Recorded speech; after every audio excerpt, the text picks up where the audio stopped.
자, 에베소서는 AD 한 62년경 로마 감옥에서 쓴 옥중 서신입니다. 에베소는 소아시아 오늘날 터키의 그 남쪽, 남서쪽에 있는 교통의 요지고 상업과 무역이 활발한 지역이고 지금도 가보면은 유적지가 엄청나게 큽니다. 엄청나게 크고 지금도 그 부근에 도시가 있죠. 거기에 3년 동안 머물면서 교회를 세웠습니다. 그래서 그 교회를 떠날 때 사도행전에 나오지만은 서로 그 끌어안고 울면서 헤어졌던 그런 교회입니다. 바울이 사랑했던 교회. 근데 그 교회에 이단이 들어왔다 그런 소식을 들었는데 감옥에 있었기 때문에 갈 수는 없어서 편지를 써서 건면한 것이 바로 에베소서입니다. 에베소서. 그 에베소서는 교회론에 대해서 많은 이야기를 합니다. 교회가 무엇인가? 1절에 하나님의 뜻으로 말미암아 예수의 사도된 바울이다. 그렇습니다. 그 자기의 어떤 정통성을 이야기하죠.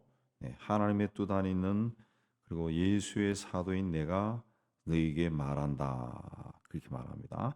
에베소에 있는 성도들과 그리스도 예수 안에 있는 신실한 자들에게 편지하노니 성도와 신실한 자는 다른 사람이 아니고 에베소에 있는 성도들을 이제 강조한 거죠. 성도들 그들이 누구냐? 예수 안에는 신실한 자들이다. 성도들인데 이제 예수 안에 신실한 자들, 내가 믿을 수 있는 사람들에게 편지를 한다. 그래서 은혜와 평강이 너에게 있을지어다. 그렇게 이야기하고, 자 하나님께서 그 예수 안에서 신령한 복을 우리에게 주셨다. 하나님께서 하나님이 누구냐? 3절에 주 예수 그리스도의 아버지 그 이해합니다. 주 예수 그리스도의 아버지 그 성령까지 이야기하는 거죠. 그러니까 삼위일체 하나님. 그러니까 초기 교회에 이제 이단들이 주로 성부, 성자, 성령을 부인하는 경우가 참 많았죠. 많았죠. 그래서 하나님은 예수 그리스도의 아버지다. 그분이 그리스도 안에서 예수를 믿는 사람들에게 신령한 복을 주셨다. 그렇습니다. 또 그분이 4절에 창세전에 그리스도 안에서 우리를 택하셨다. 그렇습니다. 하나님이 우리를 언제 택했냐? 창세전에 택했다. 창세전에 세상을 지으시기 전에 이미 하나님은 인간이 타락할 걸 아시고 예수 그리스도를 통해서 구원할 것을 예정하셨다. 예정하셨다. 그렇습니다. 그래서 우리로 사랑 안에서 그 앞에 거룩하고 흠이 없게 하시려고 거룩하다라고 하는 하나님께 드려졌다는 거죠. 흠이 없다, 허물이 없다. 그런데 그 창세전에 그렇게 했습니다. 뭐 우리가 이 스물 몇 살 때 예수를 믿고 혹은 30 몇 살, 40 몇 살 때 예수를 믿었다 할지라도 하나님은 이미 나를 창세전에 선택했다. 그 뜻입니다. 그래서 예수 믿기 안 믿는 사람도 예수 믿기 전에도 하나님이 택한 사람들, 그 훗날 부르는 사람들을 보면은 그 공통적으로 이 거짓말 싫어하고 불의 싫어하고 이런 뭔가 이렇게 좀 세상적인 것들 좀 지저분하고 뭐 더럽고 이런 거를 근본적으로 싫어하는 사람들이 참 많아요. 참 많아요. 그런 거 좀 도덕적인 사람들. 그런 사람들이 이제 좀 시간이 흐르면은 예수를 믿는 경우들이 많이 생겨요. 저희가 보더라도 주변에도 보면은 그냥 하나님이 창세전에 우리를 택했다는 거죠. 택해서 그 거룩하고 흠이 없는 자로 세운다는 거죠. 흠이 없는 자로 세운. 그러니까 그런 이미 우리는 택했기 때문에 이미 택하신 자라기 때문에 어렸을 때부터 그렇게 착하게 좀 의롭게 이렇게 성장하는 자. 그렇게 성장하다가 예수를 또 만나게 되고 그런 사람들. 그 예수 믿는 사람들이 비교적 좀 선하죠. 선합니다. 좀 착하고 그렇습니다. 그렇게 해서 그 기쁘신 뜻대로 우리를 예정하사 예수 그리스도로 말미암아 자기 아들 자녀가 되게 하셨다. 그렇기 때문에 우리 택함을 받은 사람들은 이 세상의 그 자랑거리들 또 육신에게서 끊임없이 일어나는 그 욕심들, 또 예, 오감으로 느껴지는 보고 느끼고 하는 그런 욕심을 쫓지 말고 그 하나님의 뜻대로 택하셨는데 하나님의 뜻 안에서 순결하고 정결하고 거룩하고 경건한 삶을 추구해야 됩니다. 근데 이거는 우리 힘으로 되는 게 아니고 4절에도 나오지만 그리스도 안에서 또 사랑 안에서 우리를 택하신 하나님의 사랑 안에서 거룩하고 흠이 없고 예, 그렇게 삶을 살 수가 있다는 거죠. 예. 그러니까 영적인 순결함이라고 하는 것은 예, 하나님의 예정 속에 있다는 거죠. 예정 속에. 그러니까 하나님이 나를 택한 것이 거룩하고 흠이 없이 살도록 하기 위해서 택하셨다는 거죠. 그래서 우리가 그걸 늘 의식해야죠. 의식해야죠. 예. 영적으로 순결한 것은 내 현재 내가 살아가는 삶 속이 내가 지금 살아가면서 영적으로 순결하고 거룩하고 흠이 없이 사는 것은 하나님의 예정이라는 거죠. 하나님의 예정. 근데 하나님의 예정을 우리가 벗어나면 안 되겠죠. 그렇게 하신 것은 뭐냐? 6절에 그의 은혜의 영광을 찬송하게 하려 하십니다. 영광을 찬송하게 하십니다. 그렇습니다.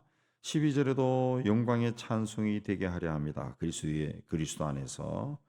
또 14절에도 영광을 찬송하게 하려 합니다.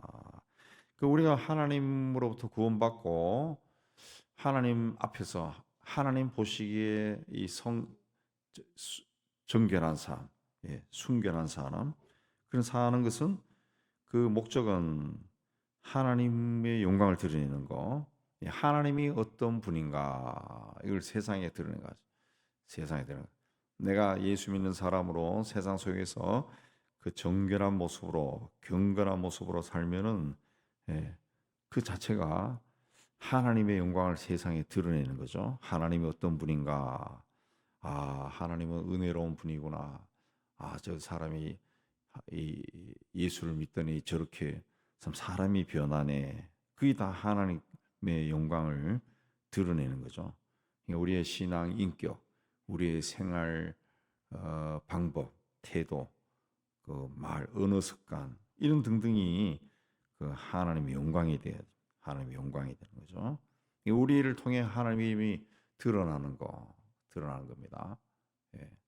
그렇게 하면은 내가 뭐 오늘부터 세상의 빛이 되고 소금이 되자 결심해서 되는 게 아니라 우리가 그렇게 살 때 그 빛과 소금의 역할을 하는 거죠. 또 11절에 보면은 그 모든 일을 그의 뜻의 결정대로 일하신 이의 계획을 따라 우리가 예정을 입어 그 안에서 기업이 됐다. 하나님의 기업이 되었다라는 것도 이것도 하나님의 예정이다. 기업이 되었다. 이 제비 뽑아서 지정했다는 거죠.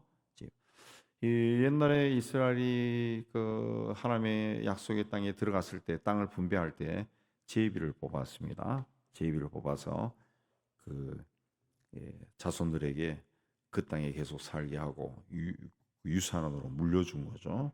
유산으로 물려준. 그러니까 하나님의 기업이 되었다. 하나님의 기업이 되었다. 그렇습니다. 하나님께서 우리를 택하신 것도 하나님의 영원한 소유가 되었다는 거죠.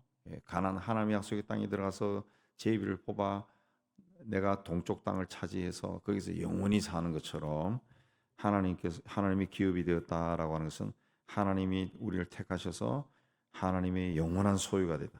한번 택한 자는 하나님이 버리지도 않고 떠나지도 않는다고 히브리서 이야기하죠.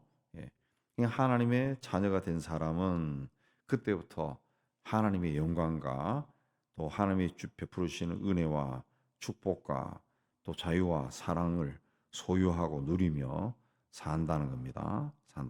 그러니까 하나님의 자녀로서 부끄럽지 않는 삶을 살아야 되죠. 삶을 살아야 됩니다. 그 모든 일을 그의 뜻의 결정대로 일하시는 이의 계획을 따라 그렇습니다. 그러니까 하나님이 우리를 택하여 내가 하나님의 백성이 되었다, 자녀가 되었다. 이거는 모든 일을 그의 뜻의 결정대로 일하시는 이의 계획을 따라 된 일이라는 거죠. 하나님의 아주 주도 면밀한 계획이 있었다는 거죠. 나를 택하는 것도 계획이 있었다. 그래서 15절부터 이제 바울의 기도입니다. 이로 말미암아 예수 안에서 성도를 향한 사랑을 너희 믿음과 성도를 향한 사랑을 나도 듣고 예수 안에서 가진 믿음과 또 성도를 향한 사랑, 성도를 향한 사랑이 있어야죠. 내가 기도할 때 감사를 그치지 않고 또 17절에 하나님께서 지혜와 계시의 영을 너희 주사 하나님을 알게 하시고 우리 그 성도들이 믿음의 사람들이 신앙생활 하면서 가장 중요하게 여겨야 되는 것이 뭐냐 하면은 하나님이 어떤 분이냐 이걸 알아야죠. 하나님이 어떤 분이냐 이 하나님에 대한 그 인식, 내가 하나님 어떤 분이냐 그 아는 것에 따라 가지고 신앙 스타일이 달라지죠. 또 하나님에 대한 어떤 그 마음의 자세 달라지죠. 갈급함도 달라지고. 하나님은 신실하신 분이다. 그 믿으면은 그 자기의 삶이 아무리 힘들고 어려워도 하나님 앞에 그 의지하는 그 신앙을 가질 것이고 하나님은 자기 마음대로 자기 뜻과 자기 시간에 맞춰서 자기 마음대로 하시는 분이다. 그러면은 그게 뭐 하나님의 절대 주권이기도 하지만은 인정하는 것 같지만은 한편으로는 그냥 하나님 마음대로 나도 내 마음대로 그렇게 해서 그 신앙생활이 흐트러져 버리죠. 흐트러져.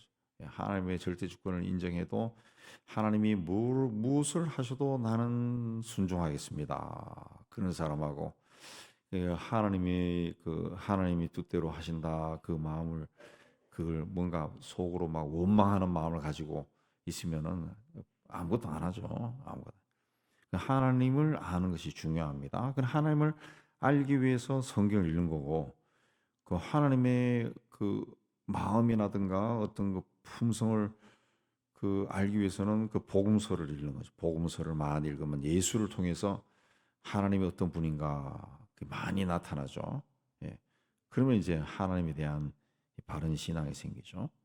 그래서 그걸 그냥 생기는 것이 아니라 지혜와 계시의 영을 계시라고 하는 것은 하나님이 펼쳐서 보여주는 걸 계시라 그래요. 그러니까 성령께서 우리에게 함께 하셔서 지혜를 주시고 또 계시를 주셔가지고 하나님 어떤 분인지 알게 해달라 그렇게 기도하는 겁니다. 또 마음의 눈을 밝히사 부르심의 소망이 무엇이고 우리 마음을 활짝 밝혀서 왜 하나님이 나를 불렀는가 그걸 알게 하고 성도 안에서 그 기업의 영광의 풍성함이 무엇이고 성도와 함께 하나님이 주신 것을 누리는 것이 얼마나 좋은 것인가 알게 하고 또 하나님의 능력이 그 하나님이 우리에게 베푸신 능력이 어떠한 것인가 또 알게 하기를 구하노라. 그래서 이 바울의 기도를 우리가 묵상하면서 이렇게 우리가 하나님께 구해야 되겠구나 그렇게 구하는 것도 참 중요합니다. 그래서 15 바울의 중보기도고 20절부터는 또 예수가 누구냐 그걸 이야기합니다. 하나님의 능력이 예수 안에서 역사하사 죽은 자들 가운데 다시 살리시고 하늘에서 자기 오른편에 앉히사 예수는 부활하신 분이고 부활하셔 승천하셔서 하나님 오른편에 앉아 계신 분이다. 하나님 오른편에 앉아 계신다라고 하는 것은 다스린다는 거죠. 창조주로서 우주 만물을 다스리고 오늘 나의 삶도 다스린다는 거죠. 그래서 모든 통치와 권세와 능력과 주권과 이 세상뿐 아니라 오는 세상에 일컫는 모든 이름 위에 뛰어나게 하시고 예수는 지금 세상과 오는 세상, 이 세상과 저 세상, 그 있는 모든 이름 위에 뛰어난 분이다. 모든 이름, 모든 천사나 또 마귀의 세력보다도 뛰어나신 분이다. 뛰어나신. 그래서 우리 제가 여러 번 이야기하지만은 어떤 우울한 생각, 비관적인 생각, 부정적인 생각이 생길 때 일어날 때 내 안에서 자꾸 막 일어나고 또아리를 틀려고 할 때 예수 이름으로 이 생각 더러운 생각들은 물러가라. 그러면 물러간다고요. 생각이 사라진다. 이 악한 나에게 자꾸 악하고 그 비관적인 생각을 부르는 악한 영은 예수 이름으로 물러가라. 예수의 이름으로 물러가라. 그러면은 그런 생각들이 순간적으로 사라져요. 예수의 이름이 모든 것 위에 뛰어나다. 뛰어나. 또 만물이 그 발날에 복종하셨다. 예수님은 모든 만물을 그 지배하신 분입니다. 예, 복종하셨다. 복종하게 했다. 모든 만물이 예수님의 발날에 있다는 거죠. 발날에 있다. 또 만물 위에 교회의 머리로 삼았다. 예수님은 교회의 머리고, 예, 또 교회는 그의 몸이다. 그렇습니다. 교회의 머리다라는 것은 교회가 항상 그 예수님의 그 지도를 따라야죠. 지도를 따라야 되는 거예요. 예수님이라면 어떻게 생각하실까? 예수님이라면 어떻게 행하실까? 그걸 교회가 늘그 중심에 그걸 놔야죠. 그걸 놔야 됩니다. 예. 가톨릭처럼 교황이 이야기하는 것이 아니라 예수님이라면 어떻게 하시는가? 예. 그 예수님이 교회의 머리죠. 교회의 머리죠. 예. 예수님은 그걸 누구에게 이 위임한 적이 없어요. 없어요. 근데 가톨릭은 자기들인데 위임했다고 하고 그래서 교황 나아가서 사제가 엄청난 권위를 가지죠. 그러나 예수님은 그런 게 아니고 예수님이 교회의 머리다. 머리다. 또 교회는 그의 몸이다. 몸은 몸이다라고 하는 것은 이제 우리 몸도 이렇게 몸이 있어야 이렇게 세상에 살아가잖아요. 유지를 하잖아요. 교회가 예수의 몸이에요. 그러면 그 몸을 건강하게 유지해야지. 건강하게 유지하고 그 몸에 상처를 내면 안 되죠. 상처는. 근데 참 사람들이 그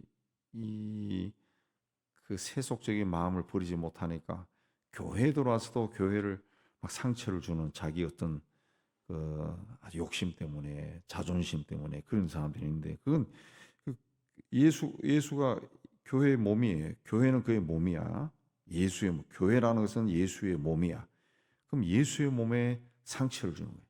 또다시 십자가에 못 박는 거나 똑같은 거라. 그게 굉장히 잘못된 거죠. 그 교회에 자꾸 상처 주는 사람 쳐놓고 잘 되는 사람이 없어요. 잘 되는 사람. 시간이 흘러보면 항상 그 문제가 생기다. 뭔가 으러지고 예수의 몸인데 그걸 예수의 몸을 자꾸 찔러요. 예.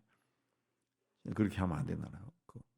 목회자는 이제 예수의 몸을 건강하게 유지하기 위해 성도들을 지도하는 사람이고 성도들도 예수의 몸을 건강하고 아름답게 세우기 위해 함께 애를 쓰는 사람들 그런 사람이 되어야 됩니다. 만물 안에서 만물을 충만하게 하신 이의 충만함이니라 그렇습니다. 넘치도록 채우자. 만물 안에서 만물을 충만하게 하신 이의 충만함이다. 예.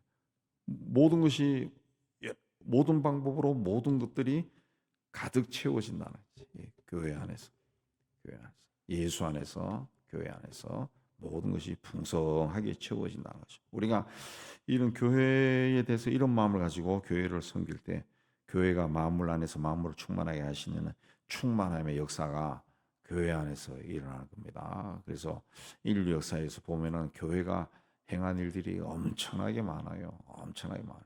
예. 우리나라도 그 초기 복음이 들어와서 지금까지 교회가 없었더라면은 아마 이 민족이 다 정신병자 되지 않았을까 할 정도로 이 험한 일들이 무지하게 많이 일어났죠. 한 150년 동안 조선 말부터 험한 일들이 엄청나게 많아요. 이 선교사들이 당시에 기록들 보면은 이 자기들이 교회에서 기도회 할 때마다 이 조선의 백성들이 와서 기도하는 걸 들으면은 천둥이 치는 같은 소리로 막 울부짖으면서 기도한다는 거지. 예. 세상에 유례가 없을 정도로 그 통성 기도라는 것이 그 신학적인 용어로까지 정착이 돼 있어요. 외국의 번역으로도 통성 기도 그게 나온다. 예. 번역해서 통성이라는 무슨 말을 모르니까 audible prayer라고 이렇게 이 주까지 달아가지고 그렇게 돼 있어요. 예. 그 기도를 이제 선교사들이 한국말 익숙해져서 들어보니까 아유 이건 세상에 있을 수 없는 일들을 많이 이야기한다는 거지. 예. 그 청일 전쟁, 러일 전쟁, 일본 그다음에 가정의 막 첩살이 뭐 이런 거 죄가 너무 많다. 이 조선 민족의 죄가 너무 많더라. 너무 많더라. 자기가 막 듣기에도 부끄러울 정도로 죄가 많더라. 그 교회가 없이 만약에 그때부터 지금까지 내려왔다고 생각해 보세요. 예. 굉장히 악한 영들이 이 민족을 지배했다. 엄청나겠죠. 저 북쪽만 보더라도 얼마나 악합니까? 예. 인간이 상상할 수 있는 가장 악한 짓을 다 하는 곳이 저 북한이에요. 그 북한이 누구예요? 한민족이지 뭐. 우리 민족. 예. 같은 민족, 같은 피예요. 같은 피. 그러니까 저 사람들이 우리와 똑같아. 우리와 똑같아. 제가 어제도 말씀드렸지만, 그러니까 하나님이 아직 이거 뭐 함부로 이야기하는 거 아닌데 어쨌든 긍휼히 여기지 않는 것 같아요. 우리를. 이 말은 하나님이 우리를 긍휼히 여기고 불쌍히 여기지 않으니까 아직도 통일이 안 되고 북한이 저렇고 남쪽은 이렇게 계속 싸우고 그런 것 같아요. 그러니까 그러면 우리는 뭘 해야 되냐? 우리 민족은 우리가 믿음의 사람들이 이 민족의 죄를 껴안고 회개해야죠. 우리가 회개해야 돼. 회개해야 돼. 이제는 이 땅의 교회를 위해서도 회개해야 돼. 교회가 굉장히 잘못된 방향으로 많이 간다. 그러니까 예수의 몸인 교회가 막 상처투성이야. 상처투성이. 예수의 몸인 교회가 너무 탐욕스러워가지고 그 몸이 막 다 살이 쪄가지고 피둥피둥 살이 쪄가지고 포기가 싫을 정도가 되어버렸어요. 우리가 이걸 회개해야 됩니다. 그래서 다시 하나님의 어떤 긍휼하심이 이 민족에 임하도록 하나님의 긍휼하심이 있어야 나라가 새로워지고 통일도 되고 그렇게 되겠죠. 그냥 만물 교회가 그의 몸이 내 만물 안에서 만물을 충만하게 하시니 충만합니다. 하나님의 풍성한 은혜가 임한 곳이 돼야 된다는 교회는 하나님의 풍성한 은혜가 임한 곳이 돼야 된답니다. 우리는 정말 하나님의 마음이 이 교회 공동체에 그대로 임해서 우리 교회가 하나님의 은혜 가운데 풍성한 은혜를 누리는 그런 교회가 되도록 또 이 민족이 되도록 기도하신 여러분 되시기를 주의 이름으로 축복합니다.